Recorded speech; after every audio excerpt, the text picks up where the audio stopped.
Mamia is a place that you can wrap around people and support them in many ways. It's like you're coming home to Nan's house. They welcome you with open arms as soon as you walk into the door.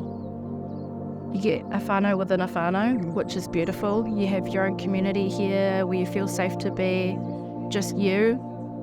It's such a neat place, lots of connection, and I just feel so uplifted when I go home as well.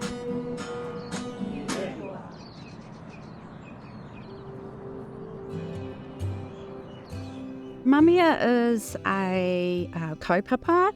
It's a home, away from home for wahine who are hapu, their partners, their whānau, and really anyone who wants to be part of Mamia and utilise the kaupapa that we have here around connection, around valuing and loving others, around aroha, just believing in others, nurturing them. That's what Mamia is about, and it's about looking after our little babies, our pēpi and our tamariki who are our future, and doing that through their parents, especially our new parents who may be young and maybe a little disconnected or have a lack of social or whānau support. So that's what Mamia provides.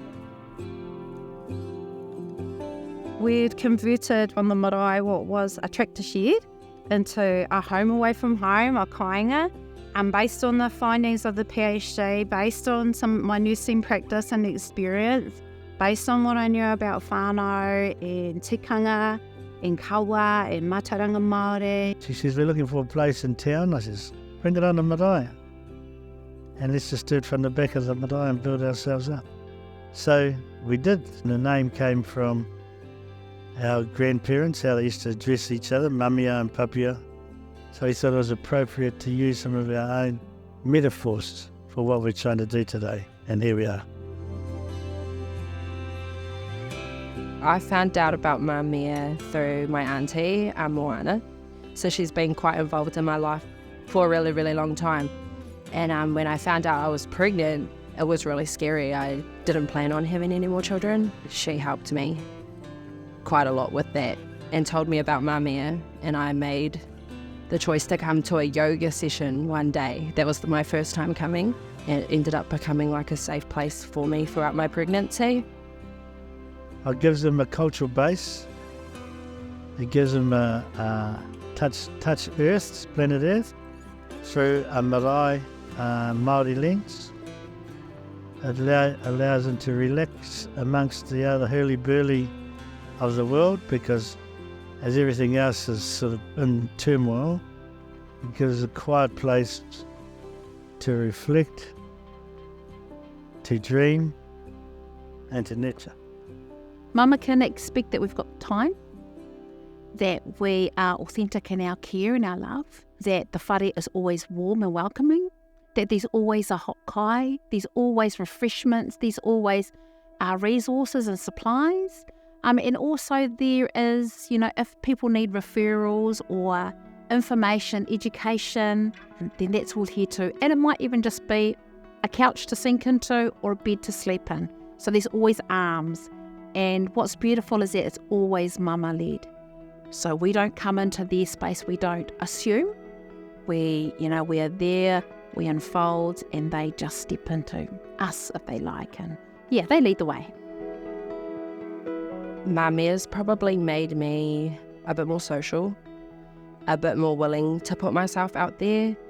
So because Dayton is with me 24/7, I've noticed that he gets to socialise with other babies. He loves it here. He knows that this is his space, because whenever we come, he's just vibrant and happy, and he just tries to, it's like he owns the place, really.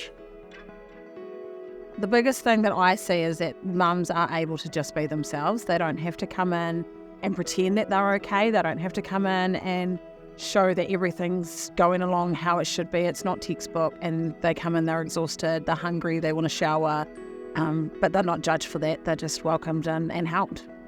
Because I'm not from here, meeting a lot of people from this marae and learning their stories is cool and connects me to this place a little bit more.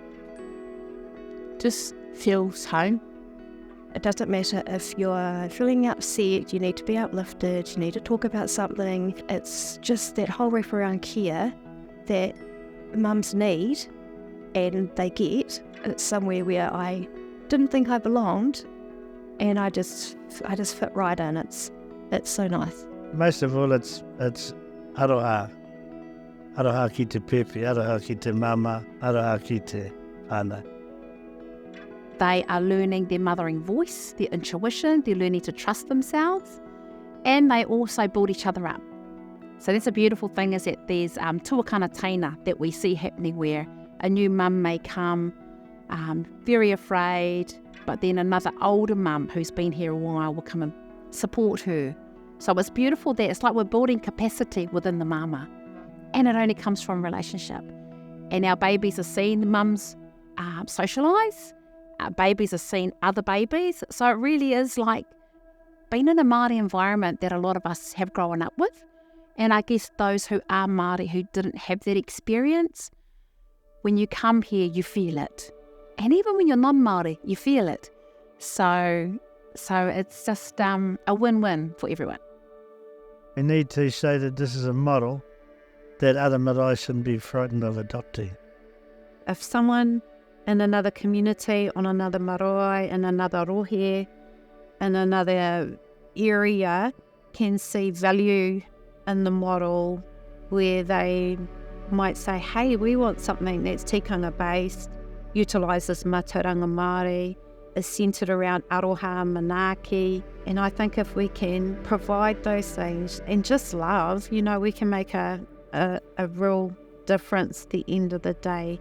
When we see whānau having a positive experience for their wellbeing through Mamia, that just makes it all worthwhile.